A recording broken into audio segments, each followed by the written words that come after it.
Hei, kembali lagi bersama Mimin di Black Manhwa, tempatnya alur cerita seru, penuh twist, dijamin anti bosan. Kali ini Mimin akan melanjutkan alur cerita Ultimate Martial Evolution, Begin by Awakening the King of Monster. Dan ini dia alur cerita yang udah kalian tunggu-tunggu. Jadi, gak usah kelamaan opening, langsung aja kita gas ke ceritanya. Di awal cerita diperlihatkan Liu Qingzu yang terus-menerus dipukuli oleh Yi He, kemudian Yi He berkata, jika tidak mau dipukul, maka lawan dirinya dengan sepenuh hati. Dan saat Liu Qingzu terus dipukuli oleh Yi He, Liu Qingzu pun membangkitkan Forbidden Skill, Bloodbird, teknik Beast Form. Liu Qingzu pun mengatakan bahwa, ini seperti yang Yi He inginkan. Dirinya akan menghadapi Yi He dengan kekuatan yang paling penuh. Yi He pun seketika memperhatikan Liu Qingzu yang bangkit dengan Beast Form barunya. Dan merespon perkataan Liu Qingzu. Serta menyebut, akhirnya Liu Qingzu menampilkan wujud asli monsternya. Yang begini baru menarik. Jika demikian dirinya juga harus bersungguh-sungguh sekarang. Dan kembali Yi He memasuki Bloodline Awakening Beast Form di Mola. Dan seketika Yi He melakukan teknik pengerasan tubuh. Pembawa acara pun menyebut bahwa ini adalah gabungkan Imperial Demon Template dengan Hard Key Art, untuk menciptakan teknik bela diri yang bernama Nuclear Light Battle Body. Dan seketika Yi He pun maju menerjang Liu Qingzu dan mengajak Liu Qingzu untuk bertarung dengan sungguh-sungguh. Liu Qingzu pun menjawab tantangan dari Yi He dan seketika mengaktifkan teknik Tipping Through the Potion Wind. Hingga pusaran energi angin topan pun mengarah ke Yi He. Namun Yi He juga mengaktifkan skillnya, Sky Shattering Fist, dan terus maju tanpa gentar sedikit pun dan menerjang pusaran angin tersebut. Hingga Yi He menghancurkan teknik pusaran angin tersebut dengan teknik Blasting Strike. Melihat hal ini, Liu Qingzu pun segera menyiapkan sesuatu dari mulutnya. Dan seketika melepaskan gelombang suara ke arah Yi He. Hingga benturan gelombang suara dan Blasting Strike saling bertabrakan. Namun pada akhirnya Yi He terdorong ke belakang. Yi He pun bertanya apakah Liu Qingzu pikir, hanya Liu Qingzu satu-satunya yang bisa berteriak. Yi He pun seketika mengalirkan energi nuklir yang ada di punggungnya ke mulutnya. Liu Qingzu yang melihat hal ini, menyebut bahwa teknik itu adalah gerakan yang sama seperti sebelumnya. Kali ini dirinya tidak akan mundur. Liu Qingzu akan melupakan pertahanannya, dan akan mengeluarkan gerakan terkuat dari keluarga Liu. Liu Qingzu pun kini memusatkan energinya di ujung jarinya. Dengan ini, dirinya akan menyerang langsung. Kemudian Yi He pun melepaskan Atomic Breath Beam. Dan Liu Qingzu pun melepaskan Power of Bloodline, Ghostly Blood Peace. Hingga kedua serangan kuat ini kembali saling beradu. Pembawa acara pun menyebut bahwa Atomic Breath, milik Yi He dan Ghostly Blood Peace milik Liu Qingzu akan saling bertabrakan dengan benturan yang sangat kuat. Pembawa acara pun menyebut ini hal yang buruk. Benturan kekuatan seperti ini, mereka berdua tidak akan mampu mengendalikannya. Sedangkan Huang Qing pun kini bersiap dan melepaskan teknik Bloodline Earthfiend Divine Wall. Dan terjadilah adu kekuatan di antara kedua serangan tersebut. Para penonton pun menyebut bahwa benturan tadi begitu kuat dan wali kota Huang Qing pun sampai mengeluarkan temboknya untuk menghentikan benturan dua serangan tersebut. Jika Huang Qing tidak turun tangan, mereka semua pasti akan terkena dampaknya. Huang Qing yang melihat dua serangan ini, hanya terdiam dan menilai. Tiga tembok Earthfiend Divine Wall disiapkan dengan sangat terburu-buru. Jadi tidak sekuat biasanya. Akhirnya tetap saja bentrokan serangan antara Yi He dan Liu Qingzu mampu memberikan dampak. Siapa yang menyangka bahwa ujian kali ini akan menampilkan dua peserta yang begitu kuat. Lalu di arena saat ini kepulan asap pun mulai terbuka. Dan ternyata Liu Qingzu mengalami luka cukup serius di tangannya. Liu Qingzu pun menyebut bahwa kekuatan wujud asli monster miliknya telah habis. Namun Liu Qingzu mengatakan bahwa dirinya tidak boleh menyerah. Dirinya masih bisa bertarung. Yi He pun seketika mendekat dan memperhatikan kondisi Liu Qingzu. Liu Qingzu pun agak kaget melihat Yi He dan berpikir. Serangan miliknya jelas mengenai Yi He, tapi mengapa Yi He tetap tidak terluka? Lalu Yi He pun mengatakan, jika Liu Qingzu tidak menghilangkan radiasi nuklir di tubuh Liu Qingzu, Liu Qingzu akan hancur di masa depan. Liu Qingzu pun seketika terdiam sejenak dan seketika mengatakan dengan emosinya, bahwa dirinya sebenarnya tidak ingin bertarung sejauh ini. Mengapa Yi He harus terus memaksanya bertarung? Yi He pun seketika mendekat dan mengatakan soal Liu Qingzu yang benar-benar tidak ingin bertarung dengan dirinya. Tapi Liu Qingzu nyatanya terlalu keras kepala untuk mengakui keinginannya untuk menang. Ketika Liu Qingzu berjuang tadi, dirinya merasa hasrat Liu Qingzu untuk menang sangat besar. Liu Qingzu pun seketika terdiam mendengar kata-kata Yi He.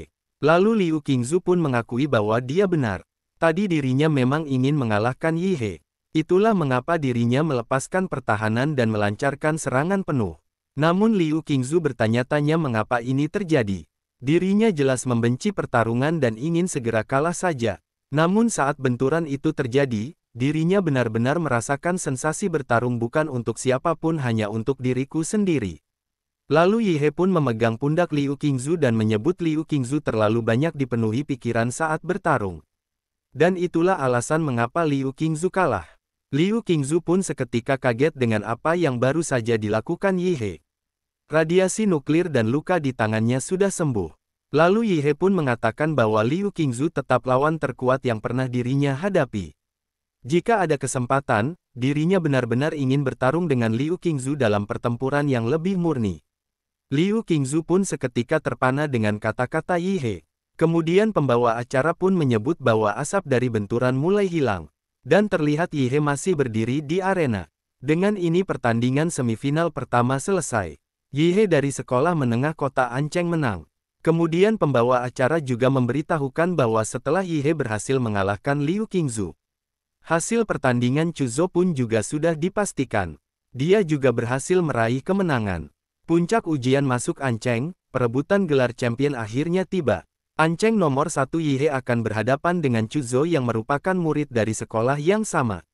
Dan jumlah penonton siaran langsung pun kini semakin bertambah banyak. Dengan ini final ujian masuk Ancheng resmi dimulai. Lalu Chuzhou pun sudah bersiap dengan pedangnya. Yi He pun merespon hal ini dan meminta Chuzhou menunjukkan kemampuannya. Dan segera Chuzhou maju dengan menggunakan teknik Seven Star Step. Dan serangan dari masing-masing klon dari Chuzhou kini mulai menyerang Yi He. Yi He pun segera merespon hal ini dan seketika melepaskan martial art Atomic Explosion Pang hingga mematahkan serangan dari Chuzhou. Chuzhou pun menyebut bahwa Yi He bahkan tidak ingin repot-repot mencari tubuh aslinya. Dan langsung menghantam semua klonnya dengan serangan brutal. Chuzhou pun menilai dengan pertahanan miliknya sekarang, bertarung langsung dengan Yi He jelas bukan pilihan. Atau mungkin memang ada seseorang seusia mereka yang bisa bertarung fisik melawan Yi He. Yi He benar-benar monster. Jika demikian dirinya harus menguras tenaganya dari jarak jauh. Dan seketika Chuzhou mengalirkan Bloodline Awakening-nya yaitu Demonic Dragon. Dan seketika melepaskan Bloodline Power, Frost Vein.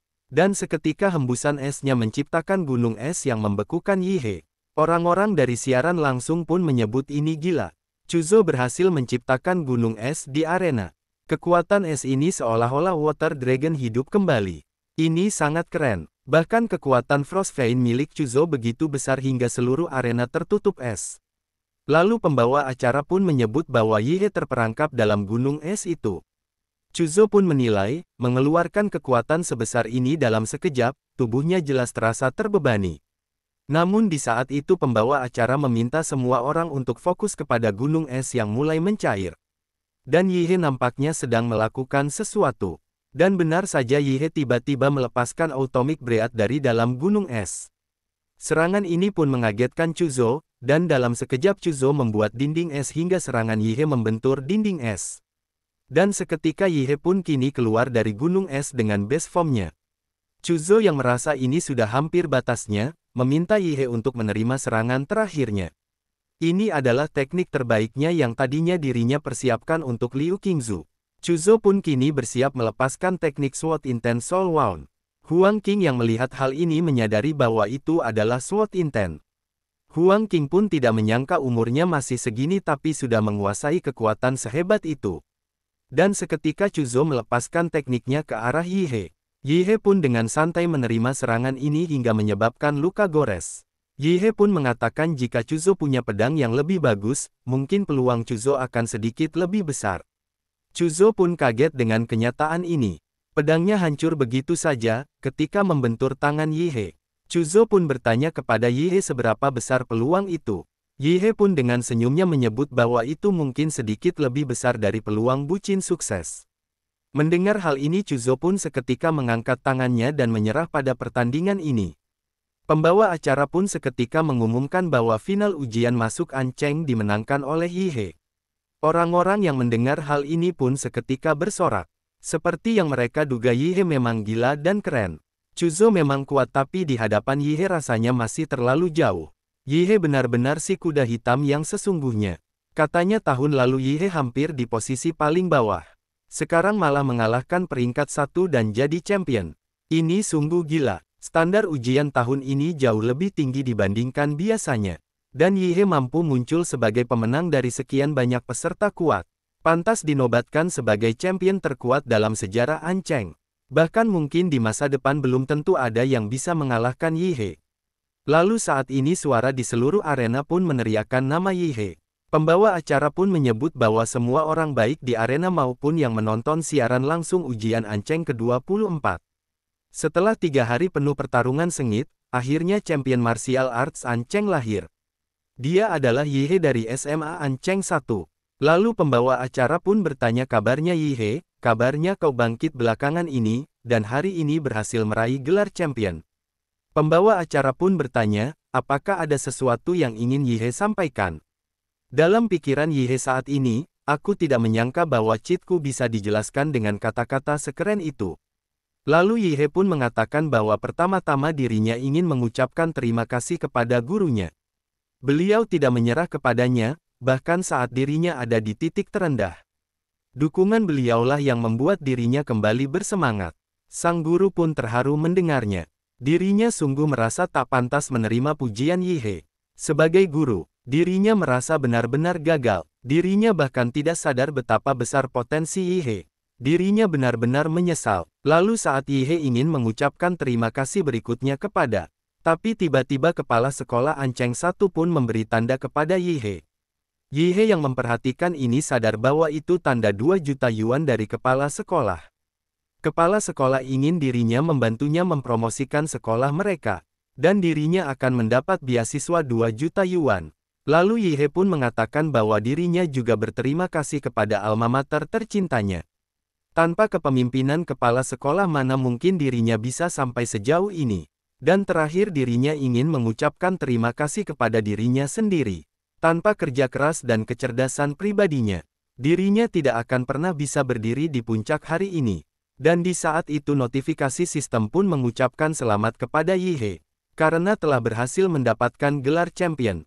Dan Yihe mendapatkan satu random template ability draw. Yihe pun kaget melihatnya. Ternyata sistem ini punya sistem prestasi juga.